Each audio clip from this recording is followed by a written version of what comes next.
investors around the world are beginning to react.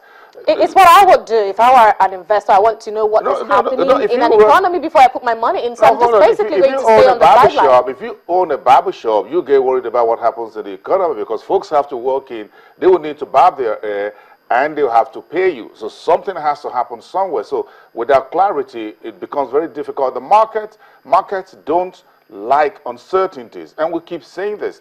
As long as, it doesn't matter which economy in the world, once there's no clarity as to where you're going, in the financial market, it's better to take a wrong decision than be indecisive. If you take a wrong decision, you can change it and turn it around and make it right and make it work. But to stay in the middle of the road, you get double whammy, as they put it in, the Americans put it. You get whacked twice by vehicles going this way and the other going the other direction. Because it still boils down to the individual, where you want to know what happens where you put your money before you put your money into a business or an economy. Again, you want to be absolutely sure you're taking returns home. Not only the speculators, but also those who want to go long term as to what happens to the economy. I'm sure the market is reacting. Look at the currencies. I'm sure the bonds are reacting. Interbanks also reacting. And I'm sure those who trade the market will have more data on that. Rotimi, are you with us now? Yes. Glad to have you on the show finally. So, Rotimi, Boston and I were discussing earlier, the market lost $100 million on the first trading day of the second half of the year. What does that mean to you? Well, to be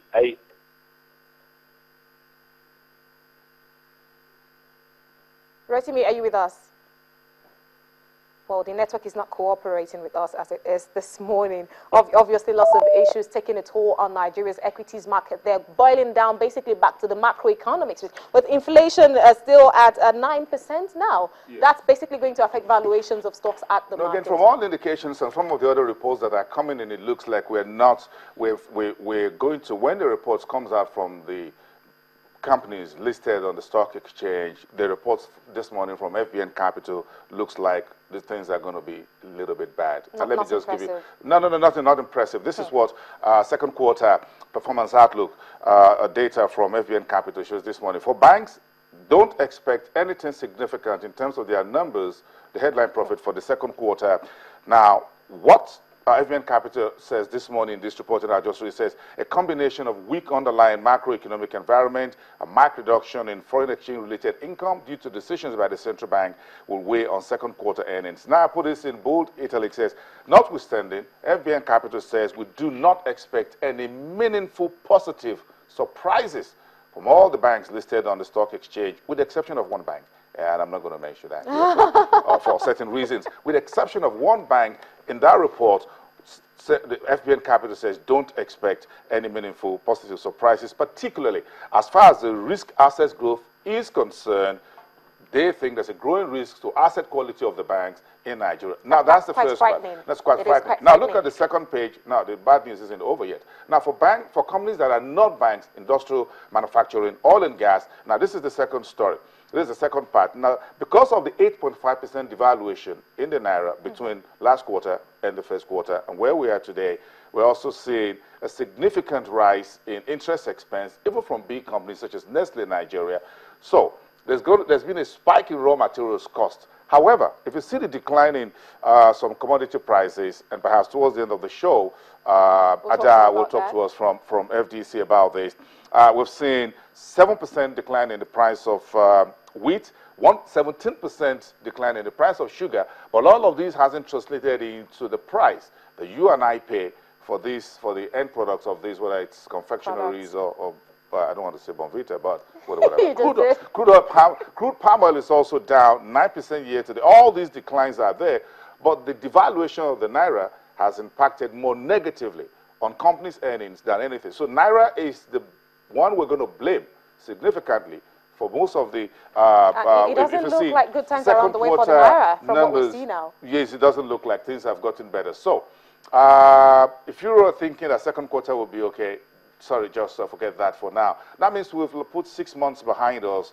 thank you, but no thanks to elections, no talks to partisanship. No thanks to the lack of economic policy direction at this No time. thanks to the guys in the fiscal space.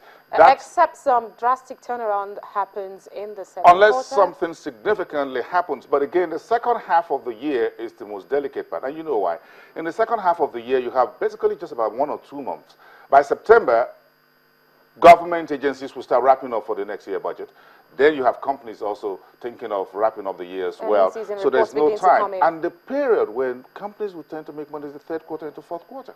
And the reports, the projections are not looking anything bright. Well, let's look bright. Let's take a break. I think by the time we come back, we'll look a little bit more bright here on the show.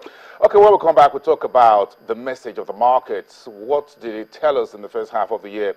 We have the head of research and strategy from GTI Securities, one of the licensed trading firms on the Nigerian Stock Exchange, talking to us after the break. Stick around. In part 3, we'll talk about the business sector of our economy in the first half of the year. We are unwrapping this first half, the first 6 months of the year, and finally Nigeria's energy market. We'll get further clarifications about Duando's latest new investors, that pile of money. There are further clarifications there about what happens and what will not happen in Orlando due to those deals. And of course, you hear more about commodities. Crude oil is still stable.